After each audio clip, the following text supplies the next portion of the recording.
Hmm. Maybe not. Second up. It failed to work. It says we're live, but I don't know. On my screen, it says we're live. Okay. I think we're live. All right. Okay. Okay. Technical difficulties. Almost there.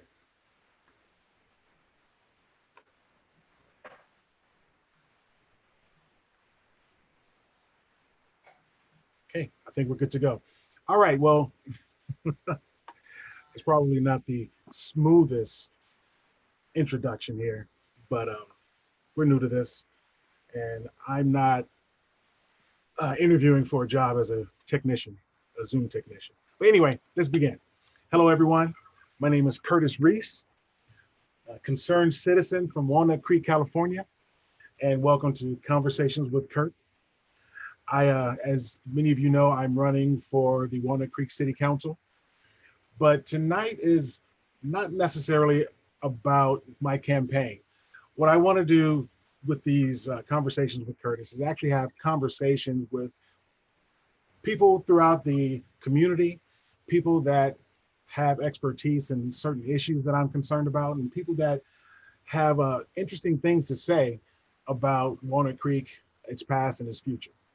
Tonight, I'm having a conversation with Scott and Taun Hall. So Scott, Taun, welcome. I'm glad you guys were able to join. Yeah, thank you. Thanks for having us, Curtis. We're Oh, excited about your Yeah, campaign. yeah. Thanks for having us. And sorry we're not together, Taun and I. That is. Um, we were supposed to all get away for a weekend in Tahoe, but Taun decided not to join me, so we're in separate locations. well, that might be by design. Maybe Taun is Well, looking for. Probably is. it's just because I didn't want to be away from all that. It's supposed to be smoky in Tahoe. We've had so much smoke here in Walnut Creek.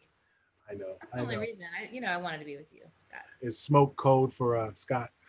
Yeah, because there's no smoke here, by the way. But anyway, Well, anyway, let me get some of the formalities out of the way. I said that Scott and Taun Hall were joining me today, but I don't know that everyone really knows who you are. And aside from, I think it's obvious that you're my friends, but who you are and what the reason for me having you here. Besides, I'm going to enjoy talking to you for the next 30 minutes or so. So, Scott and Taun Hall are the parents of Miles Hall, who tragically was shot and killed by two officers from the Walnut Creek Police Department on June of 2019. And what I wanted to do is spend some time talking to them, not only about what happened to Miles on that day, but I want to talk to them a little bit about who they are and who they were before the tragedy. I want to talk a little bit about Miles, uh, what he represented, who he was, and then I'd like to talk about the future, what the goals and aspirations are of the Hall family. Now, Scott, Taun, I got to tell you, it's still very uncomfortable and strange to me to introduce you based on that one tragic moment because I've known you for 30 some odd years. Uh, yeah, and Kurt, I actually have to correct you on the introduction. You said we're friends, but I think we're beyond that. I mean, I consider that we're family now after all these years. So yeah, Definitely. Yeah, you guys are family. that's true. Well, you know what? Let's go into that a little bit, Scott. Let's talk about our history. Uh, not when, too deep. not too deep, surface level.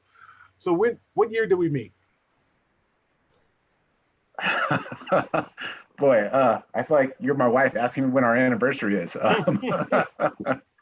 No, it's I, not a test. I think it was 90, I think it was late spring 90, '92. spring 92. All right. All right. Yeah, probably, yeah, late 91, early 92.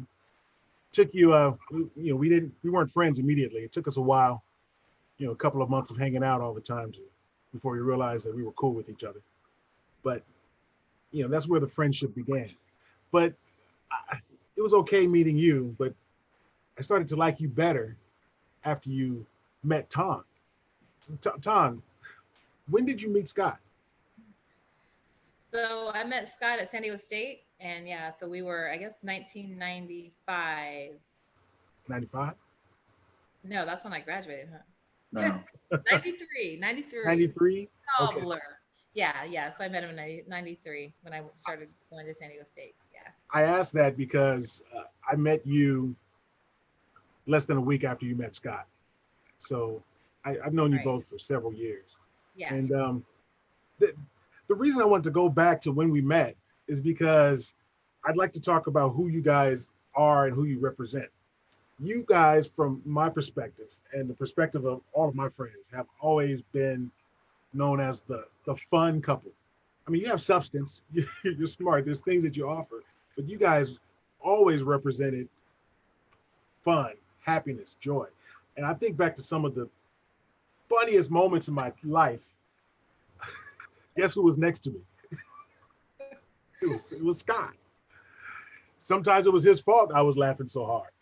Sometimes not. And probably dropped down a half step to some of the other most enjoyable moments of my life. You happen to be there too, Tom. Mhm. And so not only are you guys my friends, but you're friends with my wife, and we go pretty deep. And Scott said we're like family. That's very true. I remember having a couple of tough moments in my life over the past few years, and I would look up, and who would come walking through the door? Scott. As a matter of fact, Scott came to visit me in a hospital when my son was born, and hospitals is not really where Scott really likes to go. Never has. He would go into very uncomfortable moments to support me. I appreciate that. Yeah. So yeah, you guys are the fun couple. Now let's talk about your family. Alexis, tell me about Alexis. So Alexis is vibrant. I mean, she's super fun, smart kid, right? Kind of shy when she was little. She always wanted to be with her mommy. Be hard to leave her when we go on trips because she always wanted to be with her mom and dad. Right. But now she's grown up, and now she's like, she just got a degree at San Diego State. She was the Well, youngest now. She was an athlete. She was a track runner. She's got what, right? I'll rewind a little bit and start by saying Alexis is our daughter. I don't think that point was necessarily made. So Alexis is our daughter. She was our youngest. And, as Taun said, she, kind of was a shy little kid who blossomed into, just a very confident, proud young lady who recently graduated from San Diego State, who's now working for a tech company in San Francisco called Okta. And we just couldn't be prouder of her. She's always been an overachiever too, right? Oh, for sure. And Daddy's little girl. Oh, Yeah. absolutely. And Miles, that was her best friend. It was Miles. Miles was So her best her and friend. her brother were like that, so. So we talk about the tragedy of losing Miles, and I think it's pretty clear how it affected you guys because you've been very public and verbal. At least you, Tom, you've been going around speaking about the incident, speaking at City Council, so they know how tough it's been for you. And I think it's pretty obvious also by Scott's silence, standing behind you, how hard it's been for him. But you said Miles was Alexis's best friend. How is she coping? Yeah, Alexis is, it's hard, right? It's hard. She's trying to cope with the loss of a tragedy from someone who she saw every day and was with her every day and took care of her and they took care of each other. So to lose a sibling is so, it's different than losing a child, right? And Yeah. so she's actually doing really well though. She's learning to use her voice and kind of go with us along our advocacy trail. So she's doing great. So this tragedy's brought out some elements of her personality that really wasn't there before, right? Yeah, like public speaking and Yeah. Well, I think it has for all of us. You don't know what you can endure until you have to endure it. Right. And, obviously I've been the guy in the background, Taun's, taking the public lead on most of the, the fighting to get things changed for Miles. But it doesn't mean I'm not there right with her working. But, I just choose not to be in the public light. Even doing this is kind of out of my comfort zone. But, we all have to do what we do. We find our strengths and try to use those strengths to further the cause, whatever they are. Choosing your lane, right? Right. Your lane is strong silent type, taking care of the business behind the scenes. All right. Exactly. So I talked about how you guys used to be the fun couple, and you still bring joy to me. And we talked about the tragedy that happened with Miles, but I'd like to fully flesh out Miles Hall. I'd like to talk about who he was before the tragedy, just his personality, what he represented to the family, to the community, his circle of friends. Tell me about Miles. What was he good at? What was he not good at? When was he funny? When was he silly? I just want to know about this kid. I mean, I know him and I love him, and it's really weird for me to ask you questions that I already know the answer to, but I want other people to kind of hear about this kid. Well, I guess I'll start out. He was a combination of both Taun and I, a fair mix of equal parts of us, both the good and the bad, right? So, as Kurt, we'd go to things, or Miles is right there, and everyone's like, "That's my sidekick," right? He's just like his dad. He's but then he had a lot of characteristics like Taun as well. And Miles was Miles. I mean, there's just no other way to describe him. He was his own person. When he was on, he was on, and when he was off, he was off. And he was either, he's a complete joy to be around when he was on. But as everyone knows, he had his challenges and he had his struggles, and we worked as a family to help him. But he was just a great kid, fun to be around. He definitely marched to the beat of his own drum, and he really, which was kind of unique for a kid, I don't think he really cared what people thought of him. He was going to do what he wanted to do. And if it was the right thing, that's what he was going to do. And that was kind of, I would say, kind of unique for a kid, especially like, going through high school. And to be honest, I didn't even realize this until after his death, when, we had several kids from Los Alamos talk to us and say, Miles was always there. He's like, yeah, one kid was gone for a few years and he came back. He went to school out of town and he came back, and he said he was really worried about how people were going to treat him when he got back to Los Alamos. And he said one of the first faces he saw was Miles, and he came running down the hall and just, I don't know if he gave him a big hug or whatever. And it's just like, "Oh man, welcome back. Great to see you." And just, just excited. And so, he was just accepting of everyone and everything, and just kind of just, like I said, he was his own spirit. Right. He was very compassionate and honorable. I remember you told me a story about when you lost one of your pets, and he forced you to go in to be with the.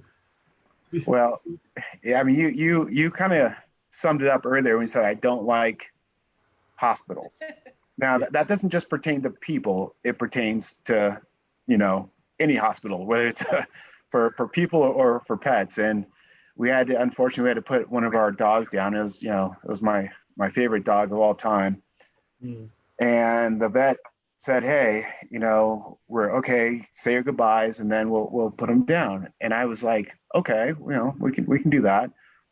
And so we said our goodbyes, and I'm like, "All right, Miles, let's go." He's like, "No, Dad, we're not leaving.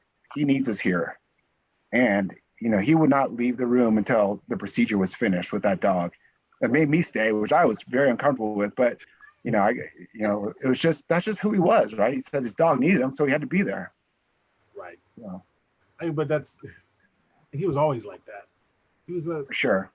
I remember he would come up to me and just ask me, "Hey, Kurt, are you okay? What do you mean, are you okay? You just don't seem like yourself today." This kid, how do you know I'm having a bad day? Right. He was a sweetheart. Yeah, and Miles was never short on questions. No. I think that's probably the thing everyone will remember most is that it didn't matter what was going on. He had a million questions for you. Yeah. Very inquisitive. Very inquisitive. All right. So I've been sort of avoiding this part, but I think it's important to spend a little time talking about the tragic event that happened last June. And I know that's not a smooth transition, but I do want to talk about the day when we lost Miles. And can you sort of sum up that day in as much or as little detail as you want? So, I mean, it's not just a day. I mean, it really is not just a day, right? I mean, this is a Right. journey of years of trying to get somebody help. So, I think that's the important thing that people need to understand is that we tried so many things to try to partner with the police and make relationships and build community and show that Miles Black Skin belonged here in Walnut Creek. So it wasn't just a day, right? It was a progression of a relationship that we thought we would be, Miles would be safe here in Walnut Creek because he'd lived here 18 years. So, um, I just want to make sure that's understood is that it took us a long time to get help, and then we got the help in 2018, and then the day of was everyone's worst nightmare, right, of our family and friends. And yeah, so Miles, he was basically having some type of episode. I had actually spoke to the the police on the phone the day before, just to let them know that he was kind of having a mental, some type of mental illness breakdown. And then the next day, Miles was actually in a full medical emergency, Mhm. and that's when we needed to have assistance, and we called for help, letting them know he had mental illness, because in yeah, Well, Tom, let me ask you this. So when we're talking about Miles like he's a kid, but how old was Miles? Miles was 23.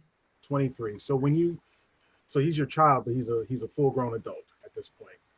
Yeah. And when an adult child is going through a full blown medical emergency like you're talking about, what are your options to have that resolved, to get support for that? Right. So Miles didn't understand he was sick. So that's part of the problem. So you have to Mhm. be a danger to self, danger to others, or gravely ill. So Miles he wasn't a danger to himself. He wasn't a danger to others either. But knew there were certain criteria that you had to make to get the help and get the assistance from the police. So So and, that, that's and that's I'm sorry, but that's an important point, right? Because Yeah. there are certain things that you have to say in order to get your loved one who is an adult help, Right. right? So and that's part of the conflict of what's wrong with the current system, is Right. that you have to either say your person is either in their psychiatric emergency, that they're a danger to themselves or a danger to others, and unfortunately, that causes the response team, who is the police, to come with a certain mindset, Right. which is problematic.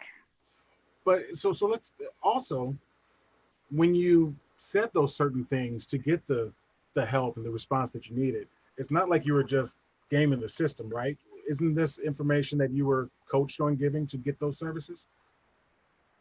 Absolutely. Okay.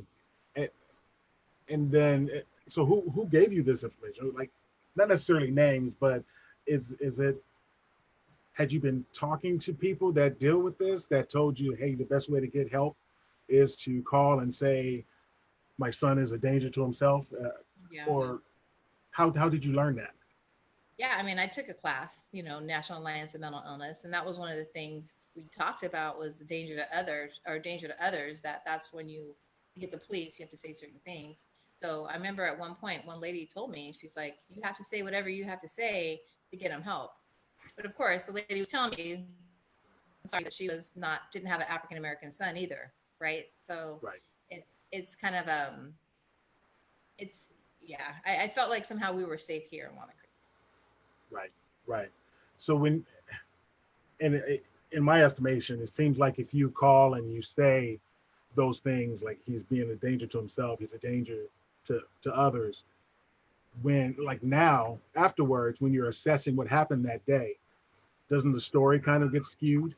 So now he's billed as some guy that was terrorizing the town when really he was just Miles, and you were trying to get help. Right. And and mind you, as you kind of reference, Miles was a gentle soul, right? I mean, he wasn't about picking fights. He wasn't about trying to bully people. That wasn't him.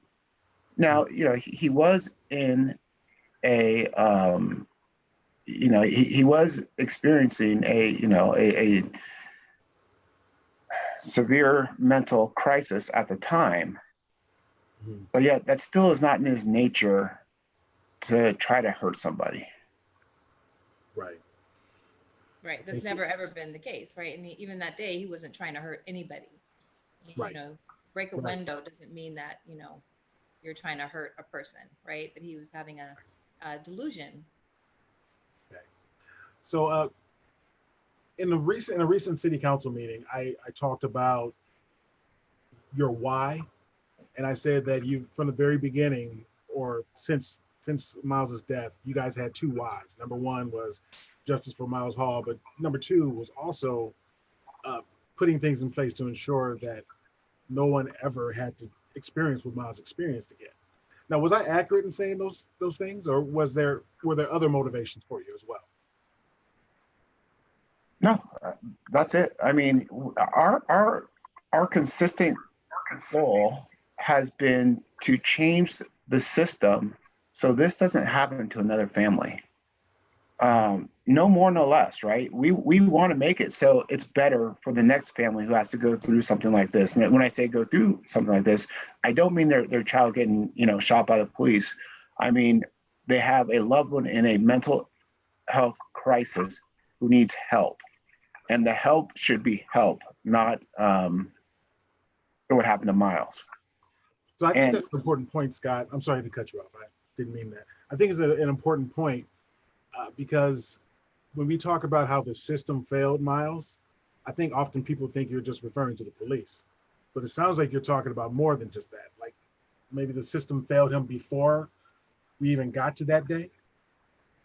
Absolutely. I mean, the system failed us when Miles turned 18 because you have to be if you're an adult, they have all the control, and parents can't do anything. So it all changed when he turned 18. Right. So the system failed us because we are not allowed to assist and guide our loved ones when they don't yeah, understand they're sick. And that was with Miles. yeah, He didn't understand he was sick. we at the point where he turned 18, we had no control over his well-being other than what he allowed us to control. Right.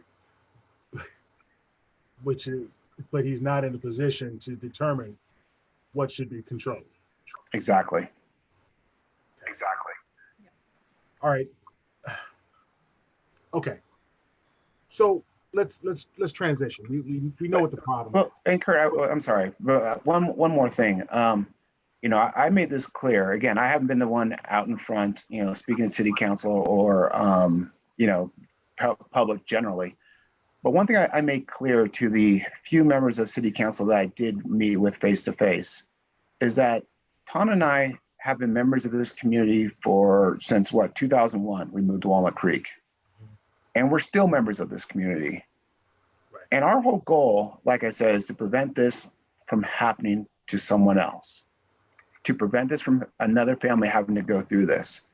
And as members of this community, all we want to do is make this community better.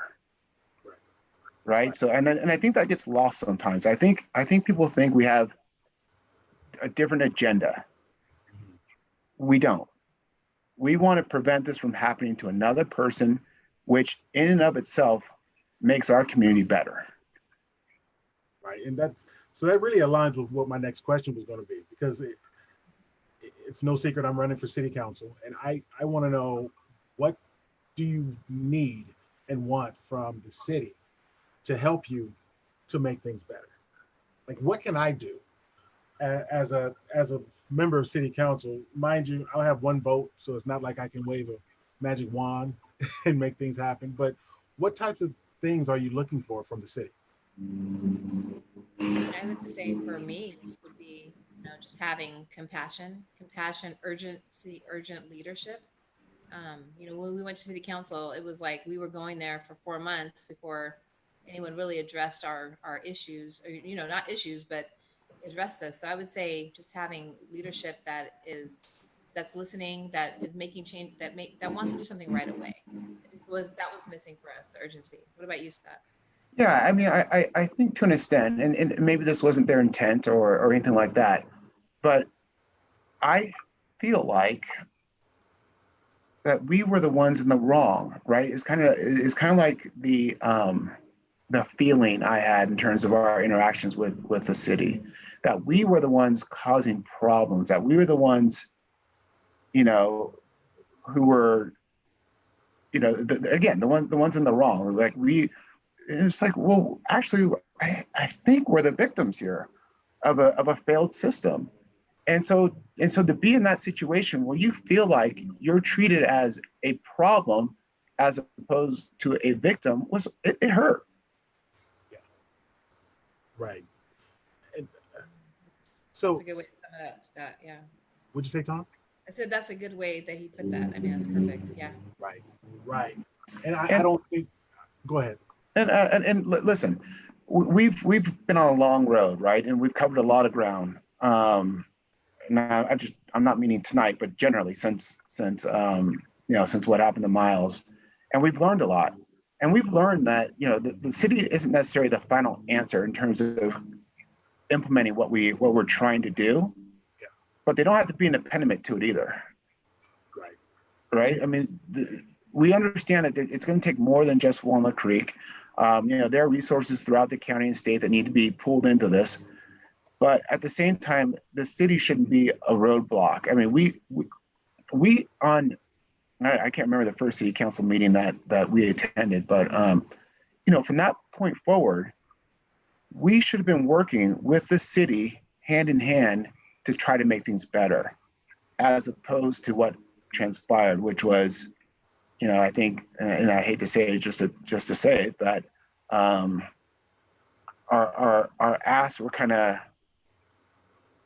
floating out there, not really responded to until things really got heated in the city. And it's a shame because we really could have been partners from January 3rd on to work for a better Walnut Creek and a better system generally. So it's unfortunate. So, just by being your friend, and also since I'm going through this campaign, I find that sometimes I'm put in a position where people sometimes want me to speak for you, and I make it clear that that's not what I do. I don't speak for you, but I do give my opinions of what I think you might be looking for. And one of the things that I've said is that you guys are not naive, and you understand that the wheels of government turn slowly. But so it's not so much that you're frustrated by the lack of a completed project, but more that there hasn't been a sense of urgency from the very beginning to save a life. And does that sound accurate to you? Yeah. Yeah, that's fair. Well, again, I know, and I would say it's more than that, right? So, yes, that is definitely a key component. But also, again, I really feel like we were treated as Yeah, troublemakers, yeah, yeah. right? That wasn't what we were striving to be. Mhm. However, that may have been, we may have been troublemakers because we weren't getting the attention or the response or even the compassion that we felt that we deserved. Well, in the words of John Lewis, sometimes you have to start good trouble Yeah. to get these things done. So if that's how you were perceived, maybe you had to cause a little good trouble to get some kind of traction. But again, right now is exactly why I don't speak for you, because there's more to it. I'm not living you guys' life. I'm not suffering your pain the way you're suffering it. I'm just kind of a passenger on this journey, and I feel my own personal type of pain. So but I do try to represent you in a positive light so that we can work to not make things better for Scott and Taun and Alexis, but I'm focused on the the community. What can we do to make sure, like you said, nobody else has to deal with this? Because what happened happened, and I have to push that out of my mind because it I don't know how you guys do it, but it just shuts me down when I focus on it too much. So I have to think about what's next. You know, so I really I want to spend just a minute talking about that. How do you guys do it? Like I see you sometimes smiling, and you seem to be in a positive, have a positive attitude. How do you stay so positive in light of your frustrations and your pain? I think for our family is that we have so much community support. I mean, the Bo Staff group, Friends of Scott, Alexis, and Town Hall, that's helped a lot, right? I mean, the work that they're trying to partner with the city, and do some work there. So I would say for me, it's just having that support, and also having the drive to know that we're gonna make change in Miles's name, and honor him, and with our foundation. So I mean, change is gonna come that way. And I would tell everyone who if does it they haven't heard our story to go to justiceformileshall.org. There's a whole lot of information on there, including the video, which I do, suggest people watch if they're able to. Right.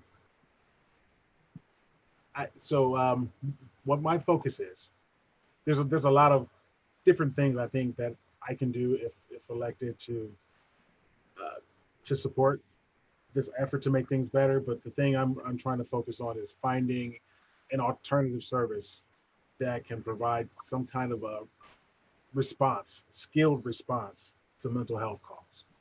And that's really my focus. That's the hard piece of legislation that I want to work on. And whoever is responsible for it, whether I have to go to the county, the state, form a coalition amongst other cities, I think there are multiple possibilities that could result in some type of some type of program that can help in light of a similar situation. So I'm not seeking perfection.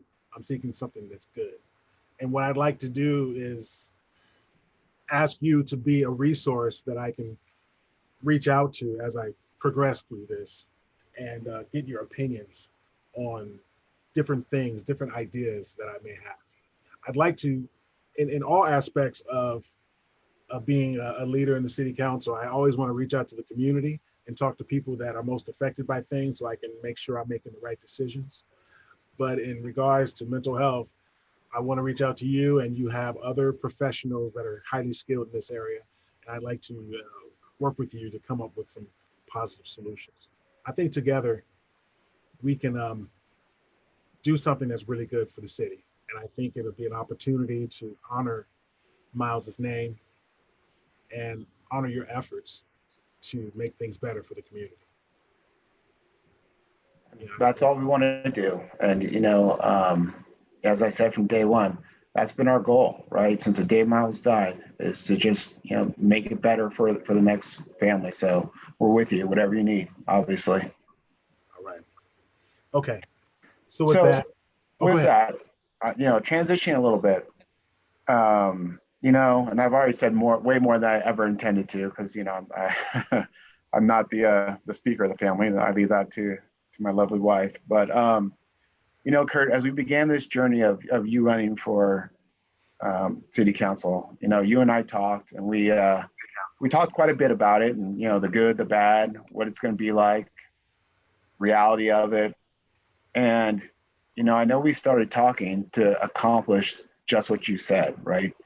To accomplish something that will really help further the cause in terms of an appropriate response for people, you know, uh, who are going through a mental health crisis. Mhm. But since we began this journey till now, the depth of what you're bringing to the city council is way more than that. And I've been completely impressed with what you've done so far and what you have taken on and, and have taken upon yourself to learn and to, and to become intimately involved with all these other aspects of city council that are way above and beyond what we're talking about. I'm not saying more important. There's just a lot more aspects to it. And, and I'm not just sitting here trying to, toot your horn, because I don't do that. I don't, as my wife and kids know, I don't give compliments. I don't, but it's been impressive watching you on this journey, and and I'm excited to see where it goes. I am too, Scott, and I truly believe that it's all connected. If it's all connected. I want to create some kind of program that responds to mental health issues, but there's no way I can do it if we don't get our economy set up so that we can fund that.